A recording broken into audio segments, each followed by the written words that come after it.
बिस्मिल्लाहिर्रहमानिर्रहीम, अस्सलाम वालेकुम। आपका दोस्त सलमान हैदर। दुआ है परवरदिगार से कि उसने आपको और आपके अहले खाना को अपनी हिफ्ज़ अमान में रखा हो। व्लॉग की सबसे टॉप स्टोरी ये है कि रात गए दो आर्मी के जो जनरल्स हैं, यानी टॉप जनरल्स, जी हाँ, दो एजेंसीज के टॉप, उनकी chief justice of Pakistan Umar Ata Bandial साहब से मुलाकात हुई है। और जिसमें DGISI, DGMI, मैं इन दोनों की बात करूँगी, दोनों जनरल्स की मुलाकात हुई है। उस मुलाकात के मुहर्रकात क्या हैं, जस्टिस उमर अता बंदयाल साहब से 3 घंटे पे मुहित ये मुलाकात हमारी टॉप स्टोरी होगी। और बिल्कुल हैपनिंग वाली चीज़ है जी, गैर मामूली चीज़ है। लेकिन वाया किस तरह का इस्तेमाल किया गया इस मुलाकात के लिए, और 3 घंटे बैठे रहे हैं जी, वो बड़ा इंपॉर्टेंट है। व्लॉग के आखिर में हम डेफिनेटली उसको डिस्कस करेंगे। लेकिन आज की कटन रेजिंग देना भी बहुत ज़रूरी है। हुकूमत का इजलास है अहम तरीन जी, और दोपहर 3 बजे प्राइम मिनिस्टर हाउस में तलब किया गया है। तमाम हुकूमती इत्तेहादी इस इजलास के अंदर शामिल होंगे, और उस इजलास को तलब जो किया गया, लेकिन उससे पहले 3 बजे तो किया, लेकिन उससे पहले एक आग का दरिया है जिसको इस इत्तेहाद ने पार करना है जी। और वो आग का दरिया है, वो है आइन की आग, जिस पर इम्प्लीमेंट होना ही है। वो कानून की आग है, वो सुप्रीम कोर्ट का हुक्म है। और एक तरफ राना सनाउल्लाह साहब बिल्कुल क्लियर कर चुके हैं अपनी हुकूमत की उस पॉलिसी के हवाले से, अपना पॉलिसी स्टांस दे चुके हैं गवर्नमेंट का, कि जो जितना मर्जी जोर लगा ले, इंतखाबात 14 मई को नहीं होंगे ना, तो उसकी रोशनी में ये आज का सारा सिनेरियो है। ठीक है, तो इसीलिए फिर 3 बजे तक की अगर इनको मोहलत मिलेगी तो इत्तेहादियों ने ये इजलास बुला लिया जी 3 बजे तक का। आज गुज़िश्ता कल की बात करो, वो डेडलाइन थी ना जी, और रात 12 बजे के बाद वो डेडलाइन ख़त्म हो गई है सुप्रीम कोर्ट की तरफ से, कि 3 रुकनी बेंच ने डेडलाइन दी हुई थी स्टेट बैंक ऑफ पाकिस्तान को कि हुकूमत से मामला तय करके पैसे ट्रांसफ़र कर दे।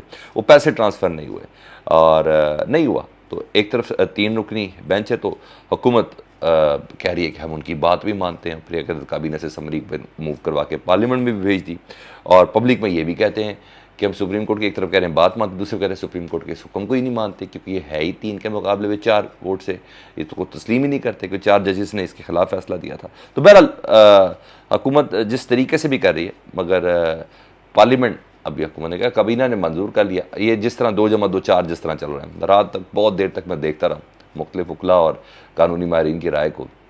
हुकूमत ने अपनी तरफ से अपना दामन पल्लू झाड़ दिया है कि सर हमने तो, काबीना ने तो समरी मंजूर करके भेजी थी पार्लियामेंट में, उससे सप्लीमेंट्री ग्रांट को मंजूर नहीं किया। अच्छा जी, अब तो ये हो गया इधर, और जजेस को भी इस बात का पता है कि ये हमारे साथ गेम खेल रहे हैं ना, गवर्नमेंट सबको पता है कानून खेल रहे हैं, अच्छा गेम खेल रहे हैं। अच्छा, इससे पहले सियासतदानों के साथ खेलते थे, तो हमने वज़ीर आला पंजाब वाला सीन भी देखा, हमने डी सीट लोग होते भी लोगों को देखा, हमने कि अब ये सुप्रीम कोर्ट के साथ खेल रहे हैं ना गेम। तो सुप्रीम कोर्ट ने आज बहुत कुछ करना है, और आज कहा जा रहा है कि चीफ जस्टिस ऑफ पाकिस्तान को रिपोर्ट जमा कराई जाएगी, इलेक्शन कमीशन के सेक्रेटरी की तरफ से रिपोर्ट जमा कराई जाएगी। इन चैम्बर जो समात हुई थी 3 जजेस की, तो उसमें यही थे ना, उन्होंने रिपोर्ट जमा करानी है। स्टेट बैंक ऑफ पाकिस्तान ने अपनी रिपोर्ट जमा करानी है।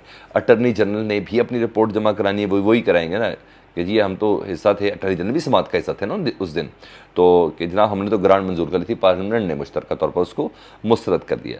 और ये उम्मीद की जाए कि आज दोपहर या आज शाम तक ना ये 3 रुकनी बेंच कोई अच्छा खासा सख्त फैसला दे सकता है। ठीक है, क्योंकि अभी जो मैंने मुलाकात से मुतल्लिक बताना, उसके भी असरात देख लेते हैं ना क्या होते हैं। अच्छा खासा हुक्म जारी कर सकता है, और पार्लियामेंट के खिलाफ अगर सुप्रीम कोर्ट नहीं जा सकती, तो अटर्नी जनरल को तो डायरेक्ट कर सकती है ना,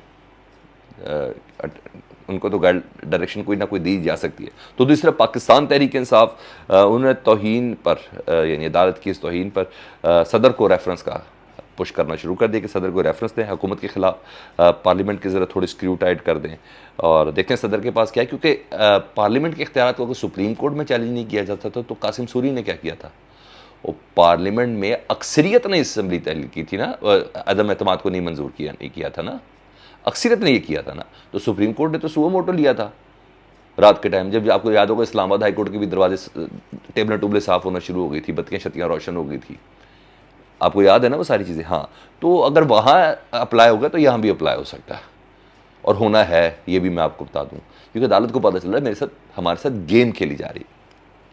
तो यहाँ से इस चीज़ की तस्दीर रखें, तो वो भी तो अक्सरियत ने फैसला दिया था, तो और उनकी जो रूलिंग थी उसको मुअत्तल कर दिया गया था। कोई हिडन इख्तियार तो डेफिनेटली सदर के पास भी हो सकते हैं, और जिसको आज तक हर चीज़ नहीं हो रही है ना, पहली बार हो रही है, जिसको आज तक प्रैक्टिस ही ना किया गया हो, तो लेट्स सी उस तरफ भी है। दूसरी तरफ मैंने ज़रा जल्दी से बताना, पार्लियामेंट की जालमाना आप कार्रवाई देखें। आमतौर पर रवायत होती है जब कोई रुकन फोत होता है ना, तो उस दिन सिर्फ और सिर्फ उसके हक में दुआ करवाई जाती है, और जो प्रोसीडिंग्स है ना, जो इजलास है ना, उसको मुअत्तल कर दिया जाता है, सारे एजेंडे को मुअत्तल कर दिया जाता है, तो अगले दिन शुरू होता है। यहाँ इन्होंने ऐसा नहीं किया। मतलब था ना, अगले दिन की कार्रवाई की बजाय इन्होंने थोड़ी देर आंसू, मगरमच्छ के आंसू बहाए, और फिर सुप्रीम कोर्ट का हुक्म नहीं मानना था, उसके लिए उन्होंने तमाम रवायत को पसे पुश डाला, मालियाती बिल पेश करके उसको मुस्तरद कर दिया। हालांकि मुफ्ती अब्दुल शकूर साहब पार्लियामेंट में दीगर बातें भी हुई हैं और बहुत कुछ हुआ है, उसमें कोई तहकीकाती टीम इन्होंने नहीं बनाई उनकी वफात के ऊपर किसी किस्म की, क्योंकि मुझे असली शक गुजरा अली वज़ीर पार्लियामेंटेरियन है ना, इनकी पट्टी भी एक है मुफ्ती अब्दुल शकूर इनके साथ की, और दोस्त भी बहुत अच्छे हैं। वो हल्फन कुरानन कह रहे हैं कि, मैं हल्फन कहता हूँ कि मुफ्ती अब्दुल शकूर ने कहा था कि मुझे थ्रेट मिला हुआ है, मेरी जान को खतरा है। वो कहते थे कि इंटेलिजेंस ने, एजेंसीज ने उनकी जान को खतरा है डिक्लेयर किया था, यानी आईबी वगैरह ने उनको बताया हुआ ना कि उनकी जान को खतरा है, उसके बावजूद अकेले उनको ड्राइविंग करने दी गई।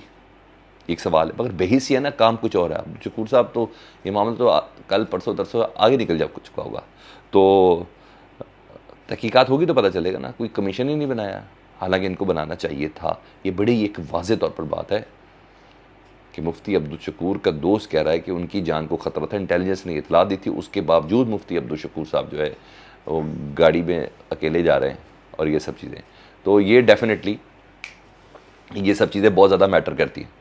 अब आगे सुन लीजिए, उधर पाकिस्तान तहरीक इंसाफ ने जहाँ ये बात फैसला किया है कि सुप्रीम कोर्ट के अहकामात के ऊपर अभी तक नहीं अमल हो रहा, तो उन्हें बाकायदा तौर पर पीटीआई ने अदालत से मुतालबा कर दिया, डायरेक्ट मुतालबा किया कि हुकूमत के खिलाफ तौहीन अदालत की कार्रवाई इनिशिएट की जाए, और वो खुद भी फ़रीक बनने का सोच रहे हैं, और फ़रीक बनने में वो तमाम रेफरेंस भी दायर करेंगे। कौन कौन से रेफरेंसेस इसके अंदर मौजूद हैं जिसमें वो तौहीन अदालत कर रही है मौजूदा हुकूमत। तो ये होगा। दूसरा, पीडीएम की जो प्रॉक्सी थी ना, पाकिस्तान बार कौंसिल, उन्होंने हड़ताल की कॉल दी थी, नाकाम मुकम्मल तौर पर। उससे एक दिन पहले पाकिस्तान भर की तमाम बार ने कहा था कि हम इनसे इज़हार ला ताल्लुक़ करते हैं, नहीं अकेले खड़े हुए हैं। ये तो हो गया जल्दी से। हाँ, आज़म नज़ीर तारड़ साहब कल शाहजेब खानज़ादा के प्रोग्राम में बड़क मार रहे थे। देखें, लेट्स सी, देखें क्या होता है। अदालत ने हुक्म दिया हुआ कि ये कानून नहीं बन सकता, ये नहीं हो सकता। उन्होंने कहा 20 तारीख का काबीना का इनको इंतज़ार है, हमें बड़ा, और 20 अप्रैल को जजेस प्रोसीजरल बिल जो है ना, वो खुद ब खुद कानून का हिस्सा बन जाएगा, और फिर वो तमाम नोटिफिकेशन जारी हो जाएंगे। वजारत कानून उसका नोटिफिकेशन जारी करेगा, सुओ मोटो का चीफ जस्टिस इख्तियार ख़त्म हो जाएगा, बेंचेस बनाने का इख्तियार ख़त्म हो जाएगा। अब 3 कमेटी बैठ के सुओ मोटो एक्शन के लिए बनाई जाएगी, और बेंचेस की तश्कील के हवाले से भी चला जाएगा, और माजी में जितने सुओ मोटो हुए हैं उन तमाम को एक बार रिव्यू का इख्तियार मिल जाएगा। यानी बकौल इनके नवाज शरीफ साहब की सज़ा माफ़ होने जा रही है सुओ मोटो के बाद से। वो ये सब चीज़ें जो बेसिकली प्लान जिस चीज़ का है, तो अब ये सब चीज़ें तो ईवल प्लान है। लेट्स सी, देखिए अदालत इसको किस तरीके से टेकअप कर देती है। अब उस खबर की तरफ आता हूँ, और ये बड़ी ज़बरदस्त तरीके से खबर चल रही है कि जी 2 टॉप जर्नल्स हैं जी, 2 एजेंसीज़ के और ऑफिसर्स हैं, जिनमें जनरल नदीम अंजुम साहब से मुतल्लिक है कि वो खुद हैं DGISI, और दूसरे DGMI वो हैं, क्योंकि अब अदालत ने पैसों के बाद दूसरी तरफ भी तो आना है ना, सिक्योरिटी के हवाले से। तो ये हमरा गए हैं सेक्रेटरी डिफेंस के साथ, चीफ जस्टिस उमरता बंदयाल साहब से मिले और दीगर 2 जजेस से मिले जिन्होंने ये केस को सुना है। ठीक है, जजेस इजाजुल हसन जस्टिस मुनीब में मेरा ख्याल है, उन्होंने जिनको सुना है उनसे 3 घंटे इन्होंने मुलाकात की है। अब इन्होंने अपने भी एक्सक्यूज़ और रेफरेंसेस देने थे कि सर अब, और इन्होंने कोई खुफिया इसलिए नहीं कि वो सेक्रेटरी डिफेंस साथ है। सेक्रेटरी डिफेंस का मतलब है कि इन्होंने बाय द बुक चले, और सेक्रेटरी डिफेंस ब्रिज होता है ना वजारत दिफा का, तो उन्हीं के अंडर ही आते हैं। तो सेक्रेटरी डिफेंस को हमारा लेके गए हैं। अब मुझे नहीं पता ये क्या ब्रीफिंग है कि वो सिक्योरिटी नहीं दे सकते, जिसका मैं ज़्यादा इम्कान जाहिर कर सकता हूँ, क्योंकि उससे पहले काबीना का नेशनल सिक्योरिटी कमेटी का इजलास हो चुका है, उससे पहले पार्लियामेंट का एक इजलास हो चुका हुआ है जिसमें इन कैमरा ब्रीफिंग दी गई है। तो बहरहाल अब ये देखते हैं ये जजेस, यही 3 जजेस हैं जो इलेक्शन की तारीख इन्होंने दी भी है, और इलेक्शन के ऊपर जिन्होंने फैसला करना है, और आज के दिन की उसकी प्रोसीडिंग्स भी है, और ऑफिशियल वाया इस्तेमाल किया गया है। लेकिन इस मुलाकात के समरात ये आज शाम तक बहुत अच्छे से क्लियर भी हो जाएंगे कि ये मुलाकात है या नहीं है। सोर्सेज ज़राए कंफर्म कर रहे हैं कि 3 घंटे से ज़्यादा ये मुलाकात है। तो कोई इफ्तारी शिफ्तारी तो थी नहीं, ना ही कोई सवारे या गिटके पड़ी जा रही थी। तो डेफिनेटली मुल्क के अंदर ये मामला, और अब सेक्रेटरी डिफेंस की तरफ आना ना, क्योंकि सेक्रेटरी ख़जाना तो मक्कू ठप्पा गया जी। मैंने आपको बोला पहली कुर्बानी अगर होगी तो वज़ीर ख़जाना इसहाक डार की होगी।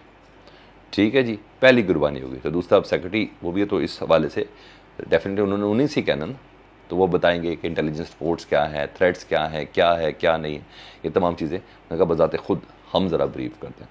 देखें, लेट्स सी आज क्या होता है। अपना बहुत ज़्यादा ख्याल रखें। अल्लाहुम्मा सल्ली अला मुहम्मदिन व आले मुहम्मद।